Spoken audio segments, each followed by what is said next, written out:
সীতাকুণ্ড উপজেলার বড় কুমিরা সমুদ্র উপকূলে অবৈধ বালু উত্তোলনের প্রতিবাদ করায় স্থানীয় কয়েকজনের বিরুদ্ধে মামলা দায়েরের অভিযোগ উঠেছে।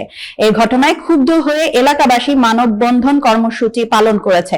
সীতাকুণ্ড প্রতিনিধি মোহাম্মদ রমিজ আলী জানান, রোববার সকালে বড় কুমিরা বেড়িবাঁধ এলাকায় আয়োজিত মানববন্ধনে স্থানীয় বাসিন্দারা অবিলম্বে অবৈধ বালু উত্তোলন বন্ধ, প্রতিবাদকারীদের বিরুদ্ধে দায়ের করা হয়রানিমূলক মামলা প্রত্যাহার এবং বেড়িবাঁধ রক্ষায় কার্যকর ব্যবস্থা গ্রহণের দাবি জানান।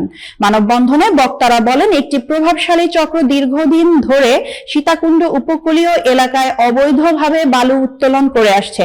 এতে পরিবেশের মারাত্মক ক্ষতি হচ্ছে এবং বেড়িবাঁধ দুর্বল হয়ে পড়ছে।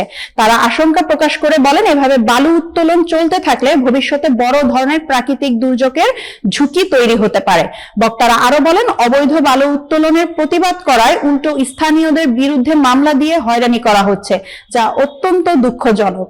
দ্রুত প্রশাসনিক হস্তক্ষেপের মাধ্যমে অবৈধ কার্যক্রম বন্ধ এবং দায়ীদের বিরুদ্ধে আইনগত ব্যবস্থা নেওয়ার দাবি জানান তারা।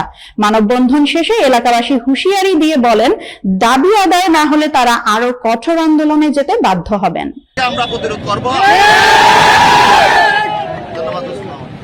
পর যদি আমরা প্রশাসনের নজরদারি না দেখি, আমরা দ্রুত রাজপথ আমরা ব্যারিকেড দিয়ে আমাদের দাবি আদায়ের সর্বোচ্চ চেষ্টা।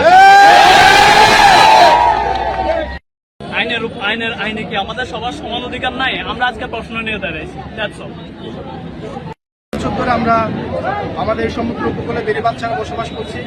এই বেড়িবাঁধবিহীন এলাকায় সুযোগ পেয়ে তারা এই ধরনের বালু উত্তোলনের কাজ করছে, যেটা মানুষ হিসেবে আমাদের জন্য অত্যন্ত দুঃখের বিষয়। অন্তত